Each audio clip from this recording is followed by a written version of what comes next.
नमस्कार दोस्तों, श्री वेदांत एकेडमी की यूट्यूब क्लासेस पर आप सभी का स्वागत है। वेदांत एकेडमी के द्वारा आपकी परीक्षाओं को सुदृढ़ बनाने के लिए, आपकी तैयारियों को सुनिश्चित करवाने के लिए फिर से एक नई पहल लेकर आया है और इस बार यूट्यूब क्लासेस के माध्यम से हम आपकी मुख्य परीक्षाओं को सुदृढ़ और सफल और सुनिश्चित बनाने की कोशिश करेंगे।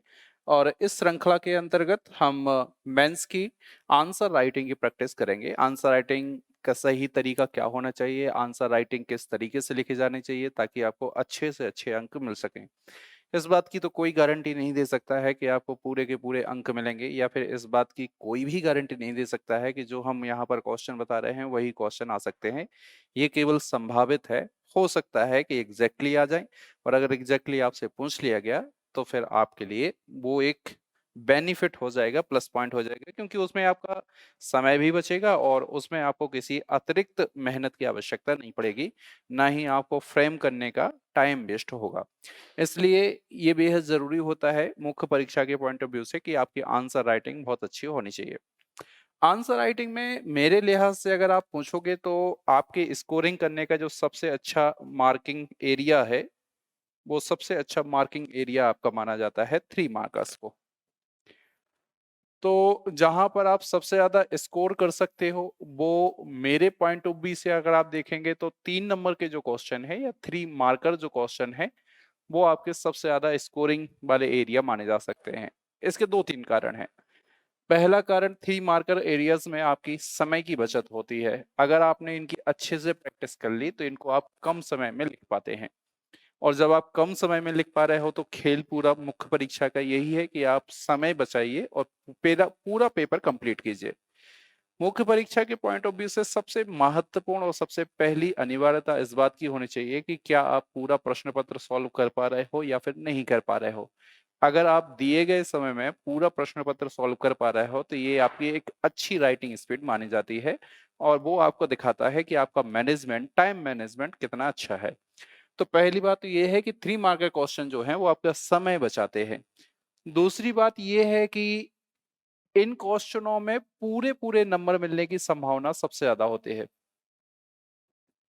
पूरे पूरे अंक कहने का मतलब है 3 में से 3 मिलने की संभावना सबसे ज्यादा रहती है।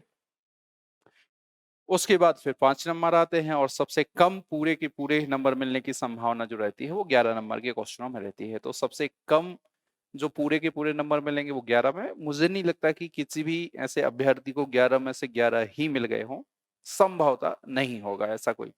लेकिन आप अधिकांश लोगों को अगर आप देखेंगे तो आप पाएंगे कि 3 में से 3 नंबर मिल गए हैं। तो इसका मतलब ये है कि ये एक ऐसा सेक्शन होता है मुख्य परीक्षा में जहां पर आप ज्यादा से ज्यादा स्कोर कर सकते हो। इसलिए इनके सही लिखने का तरीका क्या होना चाहिए ताकि आपको 3 में से 3 नंबर प्राप्त हो सके, क्योंकि जो थ्योरेटिकल पार्ट होता है उसमें तो नंबर पूरे पूरे नहीं मिलते हैं, लेकिन जो फैक्चुअल वाला पोर्शन होता है उसमें नंबर आपके ज्यादा मिल सकते हैं। तो इसलिए 3 मार्कर पर थोड़ा सा विशेष फोकस अगर आप कर लेंगे तो फिर आसानी के साथ आपको ज्यादा स्कोर प्राप्त हो सकता है। दूसरी बात आपको विशेष रूप से ध्यान रखनी है कि आपके प्रश्न पत्र में शब्द सीमा दी गई है। शब्द सीमा क्यों दी गई है और इसका अनुपालन आपको क्यों करना चाहिए, इस बात को भी आप जरा समझ लीजिए। अधिकांश लोग इस बात को समझते नहीं है। जैसे कि 3 नंबर के जो प्रश्न हैं उनमें आपको लिखना होता है कि अधिकतम 10 शब्द उसमें लिखा रहता है। अपने उत्तर अधिकतम 10 शब्दों में दें, या फिर 10 शब्द ना लिख के वो लिख देते हैं 1 या फिर 2 लाइन में दें। और आपके लिए इस तरीके से 3 लाइन वहां पर दी गई होती हैं, और 3 लाइन देने का मतलब ये होता है कि आपको इन्हीं 3 लाइनों के दायरे में रहकर ही अपना उत्तर लिखना है। ये जो सेक्शन उन्होंने दिया है या फिर जो इंस्ट्रक्शन आपके लिए दिया है, ये महत्वपूर्ण आपके लिए इसलिए जरूरी हो जाता है क्योंकि ये दिखाता है कि विद्यार्थियों में अनुशासन कितना है।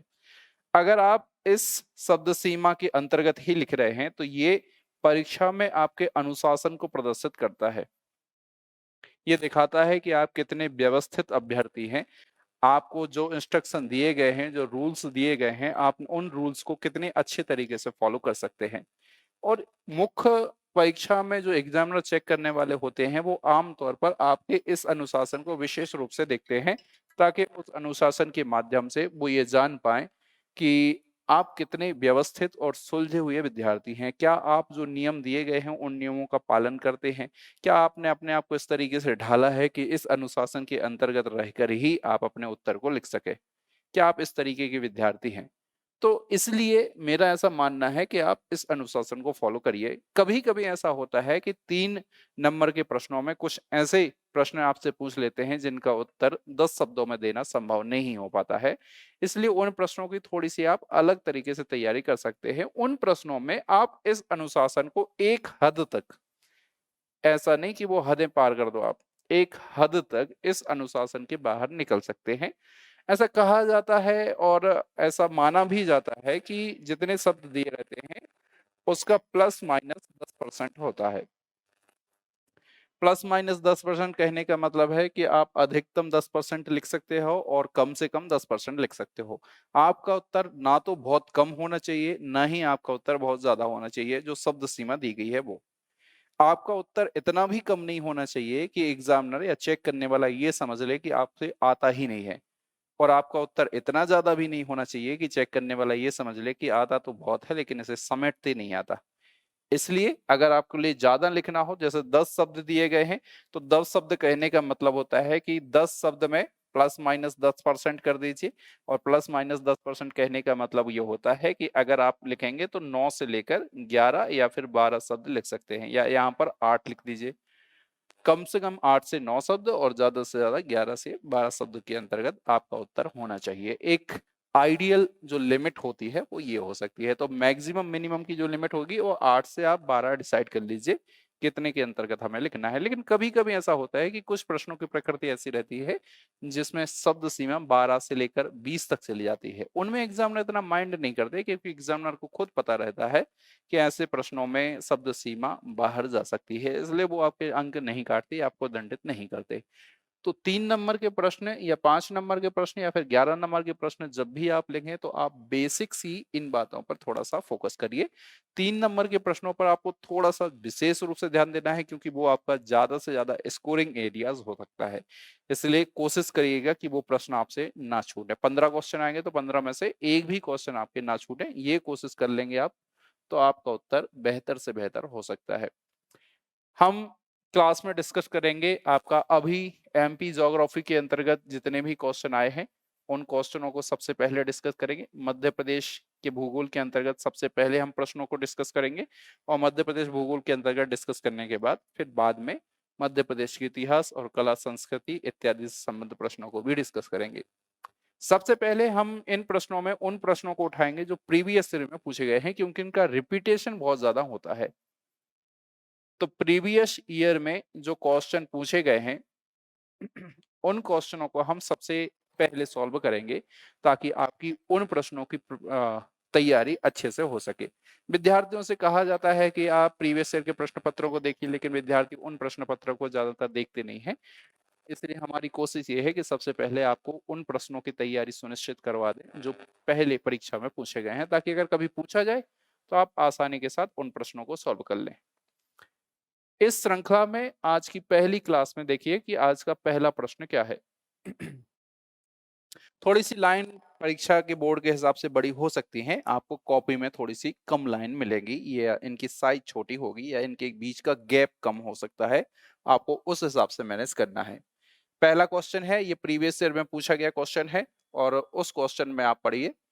पहला क्वेश्चन लिखा है, मध्य प्रदेश के चारों ओर स्थित राज्यों के नाम बताएं तथा राज्य का अक्षांशीय और देशांतरीय विस्तार लिखिए।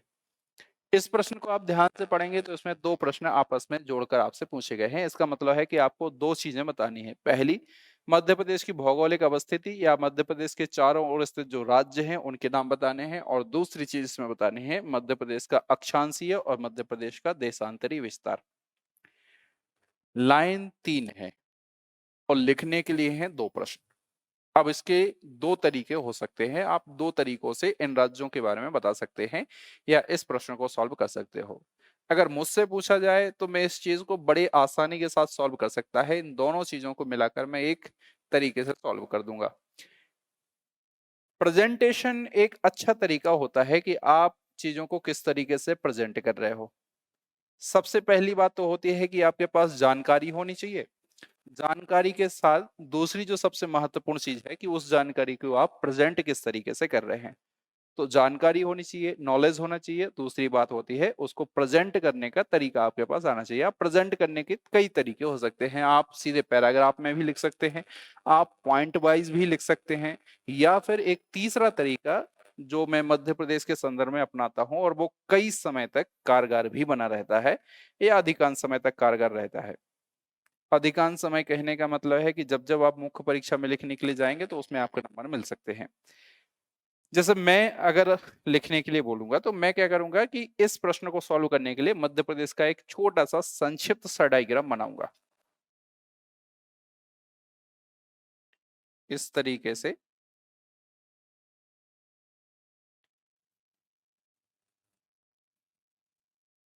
एक बार आप प्रैक्टिस कर लेंगे तो इस प्रकार का प्रश्न आप आसानी के साथ सॉल्व कर सकते हैं।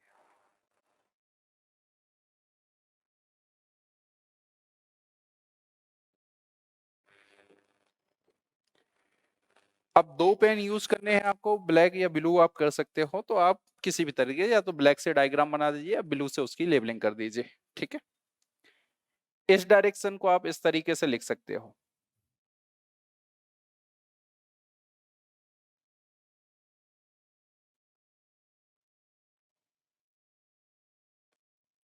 यहां पर आपका राज्य आ जाएगा राजस्थान।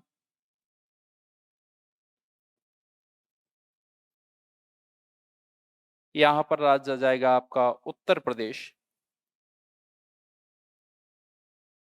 यहां पर राज्य आ जाएगा आपका छत्तीसगढ़। यहां पर राज्य आएगा आपका महाराष्ट्र। यहां पर राज्य आएगा आपका गुजरात।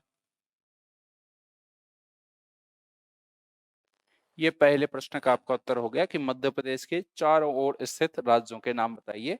आप आसानी के साथ इनकी लोकेशन के साथ इस प्रकार की चीजों को प्रेजेंट कर सकते हो, तो प्रेजेंटेशन का जो सबसे अच्छा तरीका है। दूसरा प्रश्न है कि राज्य का अक्षांशीय और देशांतरीय विस्तार लिखिए, तो इस प्रश्न को बताने के लिए भी आपको अतिरिक्त मेहनत करने की आवश्यकता नहीं है। इस प्रश्न को भी आप यहीं पर दिखा सकते हैं। मध्य प्रदेश का अक्षांशीय विस्तार आप लिख सकते हैं 21 डिग्री 6 मिनट उत्तरी अक्षांश से लेकर 26 डिग्री 30 मिनट उत्तरी अक्षांश तक। 21 डिग्री 6 मिनट उत्तरी अक्षांश से लेकर 26 डिग्री 30 मिनट उत्तरी अक्षांश तक। इसके बाद यहां पर आप आ जाइए और यहां पर लिख सकते हैं 74 डिग्री 9 मिनट पूर्वी देशांतर से लेकर 82 डिग्री 48 मिनट पूर्वी देशांतर। बस। प्रेजेंटेशन का एक तरीका इस तरीके से भी हो सकता है, और ये कई बार कारगर भी रहा है, मेरे लिए तो रहा ही है। और मैंने एक बार नर्मदा नदी के बारे में इस तरीके से प्रश्न पूछा गया था, मध्य प्रदेश में नर्मदा नदी की स्थिति बतानी थी, और इस तरीके से डायग्राम बनाकर मैंने नर्मदा नदी के बारे में बताया था, और उसमें 3 में से 3 नंबर मुझे मिले थे। इसलिए मेरे अनुसार अगर प्रेजेंटेशन का एक तरीका देखेंगे तो प्रेजेंटेशन का एक तरीका इस प्रकार के प्रश्नों में एक ये भी है। आप चाहे तो इस प्रकार से भी चीजों को प्रेजेंट कर सकते हैं। दूसरा तरीका आप चाहो तो इस तरीके से भी बता सकते हो। एक तरीका तो ये हो जाएगा, दूसरा तरीका आप चाहो तो इस प्रश्न को पॉइंट वाइज भी लिख सकते हैं। दो तरीके से बना लीजिए आप। इस तरीके से मध्य प्रदेश में आप बना सकते हैं। ठीक है, राज्यों के नाम लिख सकते हैं। उत्तर में कौन सा राज्य है? उत्तर प्रदेश, राजस्थान, गुजरात, नीचे महाराष्ट्र आ जाएगा, इधर पे छत्तीसगढ़ आ जाएगा। एक तरीका तो ये भी है, उत्तर पूर्व दक्षिण इस तरीके से बनाकर भी आप राज्यों के नाम लिख सकते हैं। यहां पर मध्य प्रदेश की अक्षांशीय विस्तार लिख सकते हैं।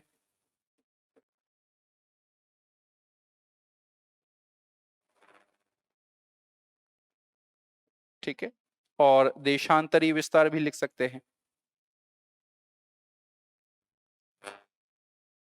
दो तरीके ये हो सकते हैं, एक तरफ तो आप उनके लोकेशन बता दीजिए और दूसरी तरफ उनके अक्षांशीय और देशांतरीय विस्तार बता सकते हैं। एक तरीका आपका प्रेजेंटेशन का ये भी हो सकता है।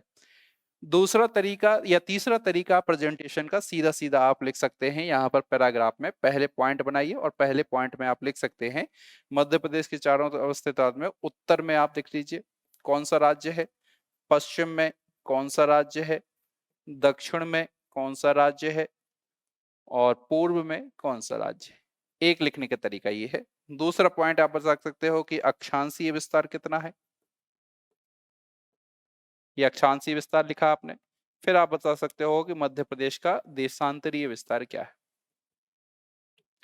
अब ये 3 फॉर्मेट हैं, उन 3 फॉर्मेट में से आपको सबसे अच्छा फॉर्मेट कौन सा लग रहा है वो आप डिसाइड कर सकते हैं। ये आपका तरीका है। प्रेजेंटेशन आपकी नॉलेज का जितने अच्छे तरीके से होगा उतने अच्छे तरीके से आपको नंबर मिलने के चांसेस रहते हैं। मैं ये नहीं कह रहा हूं कि मैं जो तरीका बता रहा हूं वो तरीका आपके लिए सबसे कारगर है, लेकिन मैं आपको 3 ऑप्शन दे रहा हूं कि उन 3 ऑप्शन में से आपको सबसे लुभावना तरीका कौन सा लग रहा है। अगर आप एग्जामिनर होते तो उसमें से सबसे अच्छा नंबर किसको देते। आमतौर पर विद्यार्थी इन्हीं 2-3 फॉर्मेट को अपनाते हैं, लेकिन मैंने एक अलग फॉर्मेट को अपनाया था, डायग्राम बनाकर उसको लेबलिंग की थी, इसलिए वो एक तरीका मेरे हिसाब से देखा जाए तो कारगर है। तो इस प्रकार के प्रश्नों को आप बड़ी आसानी के साथ सॉल्व कर सकते हैं। तो एक तरीका ये है जिसमें आप पॉइंट वाइज लिख सकते हैं, एक तरीका सीधा सीधा लिख सकते हैं पैराग्राफ में, और एक डायग्राम बनाकर जो हमने सबसे शुरू में सॉल्व किया था। मैं आपको ये सजेस्ट करूंगा जो सबसे पहला वाला तरीका है वो आपके लिए सबसे कारगर है, क्योंकि चीजें बहुत स्पष्ट तरीके से उसमें नजर आती हैं, इसलिए उसके माध्यम से आप लिख सकते हैं। दूसरा क्वेश्चन है टॉन्स नदी का उद्गम स्थल क्या है। इस प्रकार के प्रश्नों में कभी कभी विद्यार्थी क्या गलती करते हैं कि आपसे पूछा गया है ना टॉन्स नदी का उद्गम स्थल क्या है, तो वो सीधे लिख के आ जाएंगे जिले का नाम, जैसे कि सतना जिला या सतना जिले का जोलेरी गांव,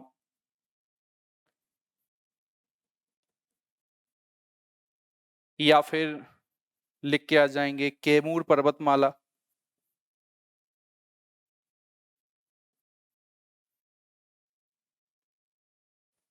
अगर इस तरीके से आप लिख रहे हो तो पढ़ने में थोड़ा सा आधा अधूरा सा ये उत्तर लगता है। वैसे तो जो पूछा गया है उसका आपने पूरा उत्तर दे दिया है, लेकिन एग्जामिनर हो सकता है कि आपसे कुछ और अपेक्षाएं कर रहा हो कि आप थोड़ा सा और कुछ बताएंगे। वैसे भी मैंने आपको बताया है कि अगर इस प्रकार से प्रश्न पूछा जाए तो न्यूनतम 8 से लेकर 12 शब्दों के बीच में आपको अपना उत्तर देना है, और 8 से 12 के बीच में उत्तर देना है तो उसका मतलब ये नहीं कि आप यहाँ पर लिख दो टॉन्स नदी का उद्गम स्थल सतना जिले का जुलेरी गांव है। आपके 8 से 12 शब्द कंप्लीट हो गए। अगर इस प्रकार का प्रश्न आपसे पूछा जाता है तो आपकी जो 2 लाइनें मिली हैं वो 2 लाइनें थोड़ी सी आपकी भरी भरी दिखनी चाहिए, ताकि आपकी कॉपी बहुत व्यवस्थित दिखाई दे। और इस प्रकार के प्रश्नों को लिखने का एक सरल सा उत्तर आपका ये है कि आप इस प्रकार के प्रश्नों को पॉइंट बना लीजिए।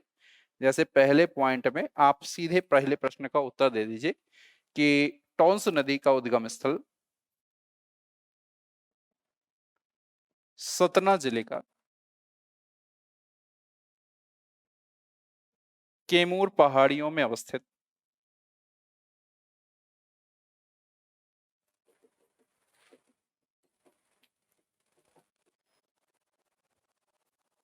जुलेरी गांव। दूसरा आप चाहो तो इसमें देख सकते हो यह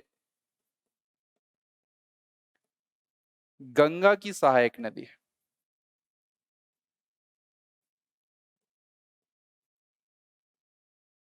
जिसकी लंबाई, ये मैंने बड़े में लिखा है, आप चाहो तो पूरा वाक्यांश मत लिखिए, आप सीधे सीधे केवल मैन मैन लिख सकते हो। जैसे कि इसमें लिख सकते हो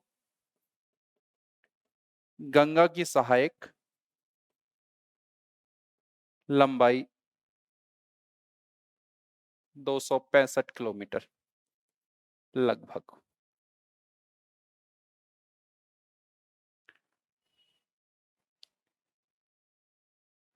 एग्जामिनर अगर आपसे ये भी अपेक्षा कर रहा होगा कि ये किसकी सहायक नदी है, लगभग लगभग एक दो फैक्ट और इसके बारे में बता दीजिए, आप चाहो तो इतने मुख्य फैक्ट हैं, अगर इसके बारे में कुछ और फेमस रहेगा तो फेमस के हिसाब से आप चीजों को प्रेफर कर सकते हो। जैसे लंबाई की जगह आप चाहो तो इसकी ये दूसरा पॉइंट जो है वो आपके लिए ऑप्शनल है, इसमें आप अपने प्रेफरेंस के हिसाब से चीजें लिख सकते हो।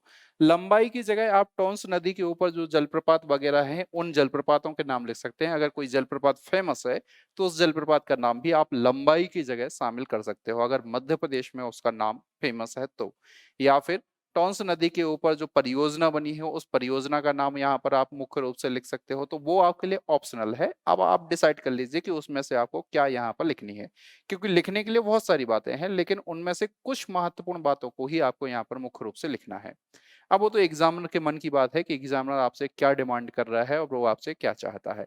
लेकिन अगर इस प्रकार का प्रश्न आए तो थोड़ा सा उसको केवल पहला वाला पॉइंट लिख के मत छोड़ दीजिएगा, वो आधा अधूरा सा लगता है पढ़ने में। इसलिए आप दूसरे पॉइंट तक जाइए और आपकी ये वर्ड लिमिट भी लगभग लगभग कंप्लीट हो जाती है और दूसरा पॉइंट भी लगभग लगभग आपका कंप्लीट हो जाता है। और जब पूरी कॉपी को आप शुरू से लेकर देखेंगे तो आपकी कॉपी एक व्यवस्थित कॉपी दिखाई देती है। तीसरा प्रश्न है जो प्रीवियस ईयर में पूछा गया है वो देख लीजिए। मध्य प्रदेश की दो नदियों के नाम बताइए जो दरार घाटी से बढ़ती हैं और ज्वार नद मुख बनाती हैं। ज्वार नद मुख कहने का मतलब होता है एस्चुरी। ये तो बहुत सिंपल सा क्वेश्चन ऐसा है जो आपसे पूछा है और आपको पता भी है। अब इस प्रश्न को फिर से वही लिखना है। अगर आप डिमांड देख रहे हैं तो उसने केवल नदियों के नाम पूछे हैं आपसे। अब आप नदियों के नाम अगर लिखेंगे तो सीधा आ जाएगा नर्मदा और ताप्ती नदियां।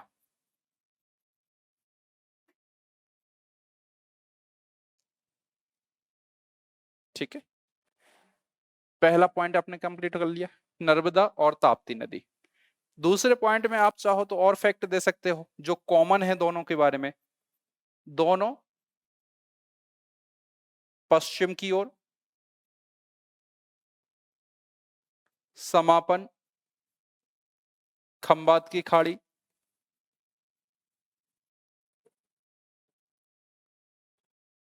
या फिर दोनों एक ही बात हो जाएंगी। आप समापन लिख सकते हो या फिर पश्चिम की ओर बह रही हैं तो खंबात की खाड़ी में एक दो में से कोई एक पॉइंट दे सकते हो। आप चाहो तो ये भी लिख सकते हो कि दोनों तीन राज्यों से प्रवाहित होती।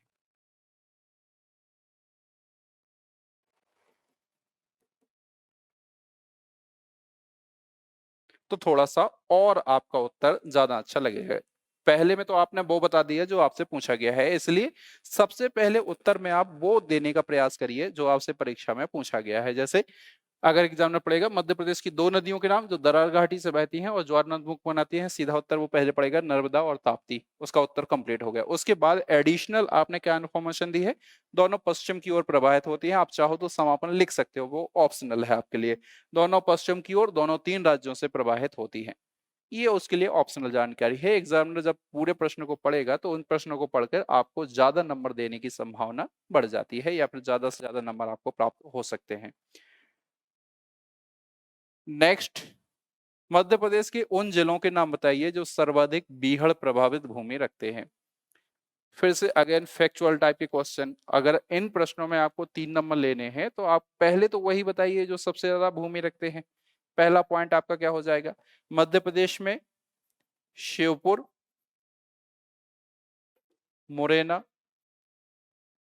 और भिंड, ये मध्य प्रदेश में सर्वाधिक बीहड़ भूमि रखने वाले जिले हैं। तो मध्य प्रदेश की अगर आप देखेंगे तो दूसरी इंफॉर्मेशन आप ये देख सकते हैं कि मध्य प्रदेश की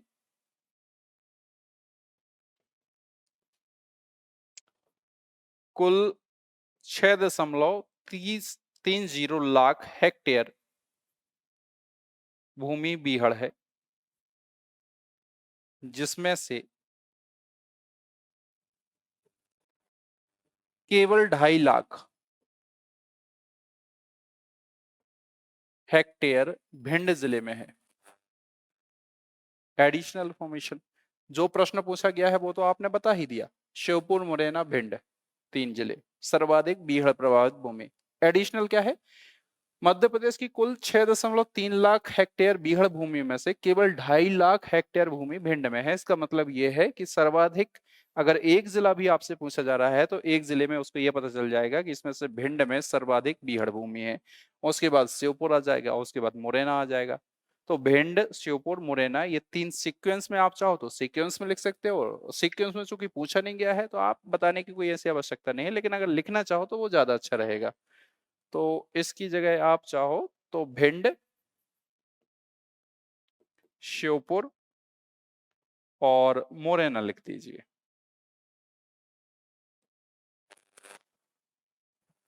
मैं पहले कह रहा हूं कि जरूरी नहीं है कि 3 नंबर के क्वेश्चनों में आप 3 ही पॉइंट दीजिए, कोई नीड नहीं है। ऐसी कोई भी आवश्यकता नहीं है कि 3 पॉइंट देना जरूरी ही जरूरी है। अगर 3 पॉइंट नहीं दोगे तो आपको 3 नंबर नहीं मिलेंगे, कोई भी ऐसी आवश्यकता नहीं है। मैंने मुख्य परीक्षा में अपनी कॉपी देखी है और मैंने कभी कभी 3 पॉइंट नहीं भी लिखे। मैंने 3 पॉइंट वहीं लिखे जहां पर मुझे उसकी आवश्यकता समझ में आ रही थी या फिर जहां पर शब्द सीमा बच रही थी। मैंने 3 नंबर के प्रश्नों में कभी कभी 3 पॉइंट नहीं भी लिखे और उसके बावजूद भी मुझे 3 नंबर मिले। तो ये भेड़ बकरी की चाल मत चलिए। ऐसा बिल्कुल भी जरूरी नहीं है कि 3 पॉइंट में 3 नंबरों में 3 पॉइंट देना अनिवार्य ही है। आप चाहो तो जहां आवश्यकता लगे वहां पर दीजिए। अगर नहीं आवश्यकता लग रही है तो बेहद अनावश्यक तौर पर आप उस चीज को वहां पर मत लिखिए। तो आपने बताया कि उन जिलों के नाम बताइए जो सर्वाधिक बीहड़ प्रभावित भूमि रखते हैं। आपने नाम बता दिए भिंड, श्योपुर और मुरैना। मध्य प्रदेश की कुल 6.3 लाख हेक्टेयर बीहड़ भूमि, इसमें से केवल 2.5 लाख हेक्टेयर भूमि जो है वो भिंड जिले में है। तो ये हो गई आपकी मुख्य जानकारी जो पूछा गया है। ये हो गई आपकी एडिशनल जानकारी जो उससे रिलेटेड है। ध्यान रखिए कि एडिशनल जानकारी आपको वो बतानी है जो आपने मुख्य उत्तर बताया है उससे रिलेटेड वो चीजें होनी चाहिए। ऐसा नहीं कि बिना सिर पैर की आपने ऊपर कुछ लिखा है और नीचे जो आप लिख रहे हो वो कोई अलग ही बात चल रही है, उससे रिलेटेड ही होना चाहिए ताकि एग्जामिनर पहले पॉइंट और दूसरे पॉइंट में आपस में रिलेशन बना के रख सके। अब आप चाहो तो इस चीज को पैराग्राफ में भी ले सकते हो। पैराग्राफ में भी लिखोगे तो वही इम्पैक्ट पड़ जाएगा, लेकिन पॉइंट में लिखोगे तो थोड़ा सा आपका उत्तर और बेहतर तरीके से निखर के आता है। पैराग्राफ में अब एग्जामिनर जब आपकी कॉपी को देखेगा तो सीधे सीधे उसको समझ में आ जाएगा कि आपने 2 जानकारी लिखी। पैराग्राफ में लिखेगा तो उसको थोड़ा सा अतिरिक्त मेहनत करनी पड़ेगी और एग्जामिनर से मेहनत करवाना कहने का मतलब है थोड़ी सी समस्या है। एक क्वेश्चन अंतिम है। क्षेत्रफल में मध्य प्रदेश का सबसे बड़ा जिला कौन सा है और इसका क्षेत्रफल लगभग कितना है? फिर से आपसे 2 बातें पूछी गई हैं। एक तो सबसे बड़े क्षेत्र जिले का नाम बताना है एरिया वाइज, और दूसरा उसका क्षेत्रफल भी आपको लगभग लिखना है ना। आपसे जरूरी नहीं कि अप्रोक्सीमेट आपसे पूछा गया है। अगर आपको उसके आसपास के बारे में भी पता है, लगभग लगभग पता है, तो भी आप लिख सकते हो। अगर एग्जैक्टली पता है तो वो तो है। जब आप आंसर लिखेंगे तो आप उसमें लिख सकते हैं कि मध्य प्रदेश का सबसे बड़ा जिला है छिंदवाड़ा और इसका क्षेत्रफल अगर एग्जैक्ट पता है आपको 11,815 वर्ग किलोमीटर। एक गलती बिल्कुल मत करिएगा। अगर आप हिंदी मीडियम के हैं तो ऐसा आप कभी मत लिखिएगा किलोमीटर स्क्वायर, ये गलत हो जाएगा आपका। हिंदी मीडियम के छात्र हो तो उसको लिखने का सबसे अच्छा तरीका ये है, या किलोमीटर पूरा नहीं लिख पा रहे हो तो उसको लिखने का एक तरीका आपका ये भी है, ये मत लिखिएगा, ये गलत हो जाएगा हिंदी मीडियम में अगर आप हो तो। 11,815 वर्ग किलोमीटर इंग्लिश मीडियम में वो चल जाएगा, लेकिन हिंदी मीडियम में नहीं चलेगा। हम क्या है जल्दबाजी में कभी कभी हिंदी मीडियम वाले विद्यार्थी इस तरीके से लिख देते हैं। अब आपसे जो प्रश्न पूछा गया है क्या आपने उसका उत्तर बता दिया है? मध्य प्रदेश का क्षेत्रफल के दृष्टिकोण से सबसे बड़ा जिला छिंदवाड़ा है और इसका क्षेत्रफल भी आपने दिख दिया है इतना 11,815 ये एग्जैक्ट है। अगर आपको एग्जैक्ट ध्यान नहीं है तो आप लिख सकते हो लगभग 11,000 वर्ग किलोमीटर। ये भी आपका सही माना जाएगा। इस पे भी आपको सही नंबर मिलेंगे, पूरे नंबर मिलेंगे, गलत नहीं होगा। अगर एग्जैक्ट पता है तो उससे बेहतर तो कुछ है ही नहीं। एडिशनल जानकारी क्या देंगे आप? यह मध्य प्रदेश के